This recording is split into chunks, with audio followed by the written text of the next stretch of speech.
Keintiman seharusnya jadi sesuatu yang membahagiakan kan? Tapi gimana kalau yang dirasain justru sebaliknya?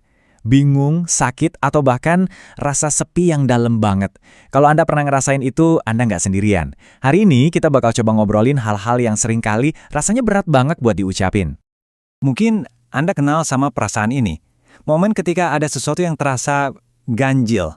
Saat tubuh dan pikiran kita kayaknya nggak sinkron. Apa sih yang sebenarnya terjadi waktu keintiman yang harusnya indah malah jadi kayak beban? Yuk kita coba pahami bareng-bareng tanpa ngejudge sama sekali. Oke, sebelum kita melangkah lebih jauh, kita harus setuju sama satu hal dulu. Dalam seksualitas, nggak ada yang namanya normal. Coba bayangin deh spektrum warna. Luas banget, beragam, dan setiap warnanya itu unik. Nah, menerima keragaman ini tuh kunci pertama buat kita bisa ngobrol tanpa rasa malu. Di dalam spektrum yang luas banget itu, ada satu istilah namanya parafilia. Ini semacam label buat gairah yang fokusnya mungkin nggak biasa. Tapi, dengerin baik-baik ya, ini bagian paling krusialnya. Menjadi beda itu bukan masalah. Sesuatu baru bisa disebut gangguan kalau itu bikin menderita banget buat diri sendiri atau kalau sampai merugikan orang lain. Garis batasnya jelas banget di situ. Lihat deh, contohnya aja macem-macem banget.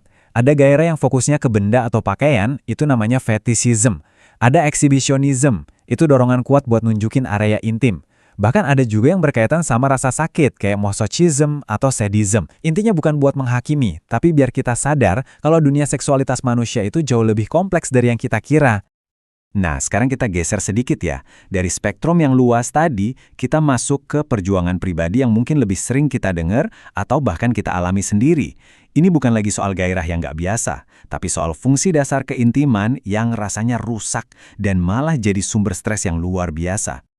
Pernah nggak sih ngerasa hempah? Dorongan itu, hasrat itu tiba-tiba hilang gitu aja. Minat yang tadinya ada, sekarang kok padam? Ini salah satu keluhan yang paling umum loh, baik buat pria maupun wanita. Rasanya tuh kayak ada saklar di dalam diri kita yang mendadak mati dan kita nggak tahu gimana cara nyalainnya lagi. Dan ini tuh bukan hal aneh, sama sekali. Coba lihat angka ini, sebanyak 41% pria usia 66-74 tahun ngelaporin masalah sama hasrat seksual mereka. Jadi ini bukan kegagalan pribadi ya, buat banyak orang ini adalah bagian dari perjalanan hidup. Terus ada juga frustrasi yang beda lagi, susahnya mencapai orgasme. Udah deket banget tapi kok puncaknya nggak datang-datang. Diperkirakan sekitar 10-42% perempuan pernah ngalamin ini. Ini tuh perjuangan dalam sunyi, yang perlu sama pertanyaan, kenapa sih aku begini? Di sisi lain, ada juga kecemasan karena semuanya selesai terlalu cepat.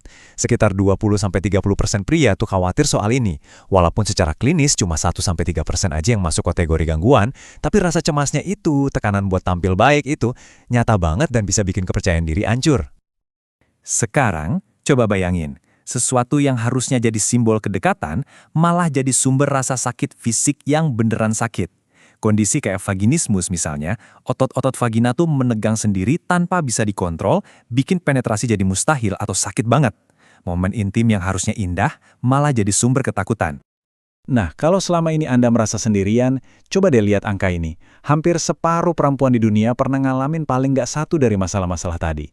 Jadi tolong, camkan ini baik-baik. Anda tidak sendirian. Ini bukan aib, ini bagian dari pengalaman manusia yang harusnya bisa kita bicarakan. Oke, kita udah tahu masalah ini nyata dan umum banget. Pertanyaan berikutnya, kenapa ini bisa terjadi? Dari mana sih asalnya? Yuk kita coba bedah, bukan sebagai misteri yang nakutin, tapi sebagai teka-teki yang bisa kita pecahin bareng-bareng. Para ahli biasanya ngelihat ini dari 3 pilar utama yang saling nyambung. Jadi kesehatan seksual kita itu sebenarnya hasil dari interaksi yang rumit antara tubuh, pikiran, dan dunia di sekitar kita. Jarang banget masalahnya datang cuma dari satu sumber aja. Pilar pertama itu tubuh kita. Bisa jadi pemicunya hal-hal kayak perubahan hormon pas menopause atau kondisi medis kayak diabetes dan darah tinggi. Bahkan efek samping dari obat yang lagi kita minum, misalnya antidepresan. Kesehatan seksual kita itu cerminan kesehatan tubuh kita secara keseluruhan. Terus, pilar kedua, pikiran kita. Wah, ini pengaruhnya kuat banget. Stres kerjaan yang numpuk, depresi yang bikin gak ada energi, cemas soal performa, ngerasa gak pede sama badan sendiri, atau bahkan luka batin dari masa lalu. Semua ini bisa jadi semacam rem darurat yang langsung matiin gairah kita. Dan yang terakhir, dunia di sekitar kita. Mungkin lagi ada konflik sama pasangan yang nggak kelar-kelar, komunikasi soal seks yang macet total, atau bahkan tekanan dari lingkungan yang bikin kita malu buat ngomongin ini. Kadang, masalah di kamar tidur itu sebenarnya cerminan masalah yang lebih gede di luar sana. Dengerin semua ini mungkin rasanya jadi makin berat ya.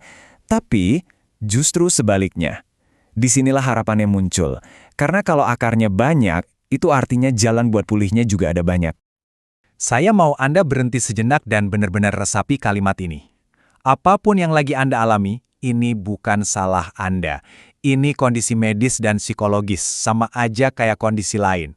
Dan yang paling penting, Anda nggak harus ngelewatin ini sendirian. Bantuan itu ada.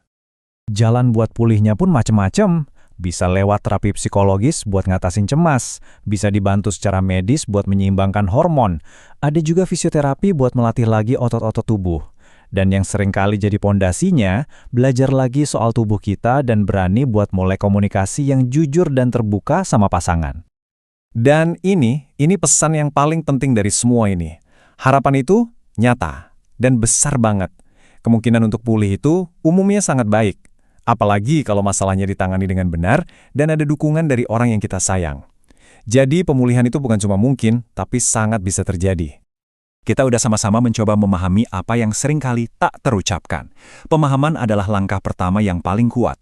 Langkah berikutnya ada di tangan kita semua. Pertanyaannya sekarang adalah, siapkah kita untuk memulai percakapan ini, mau itu dengan diri sendiri, dengan pasangan, atau dengan seorang profesional? Karena diam nggak akan pernah jadi solusi.